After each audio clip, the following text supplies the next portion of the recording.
While my body was getting hotter and hotter and hotter, my brain, thankfully, because I had played it so often, automatic pilot took over, and suddenly my brain was like ice.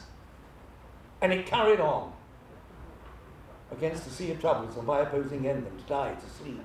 And by asleep, say we end the heartache, the thousand natural thoughts, that flesh is heir to. I went on, I finished the play in total catatonic terror. And I got to the end of it, and I didn't go on stage for another 2 years. I had put a worm of doubt in my head. I had suddenly asked myself questions that people who aren't actors ask actors.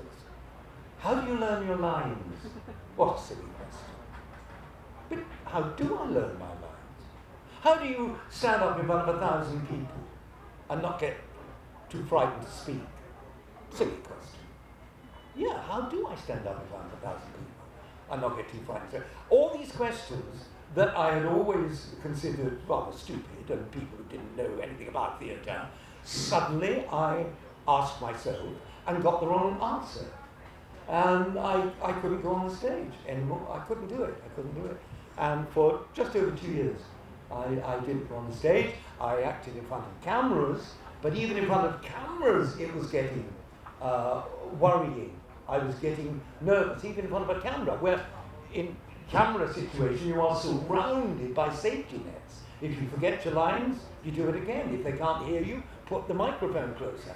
Safety nets all around you. That's the great thrill of acting on the stage. There's no safety net. It's the thrill and the terror and the wonder and the job satisfaction. But suddenly I couldn't do it. And even in front of a camera, it was getting difficult.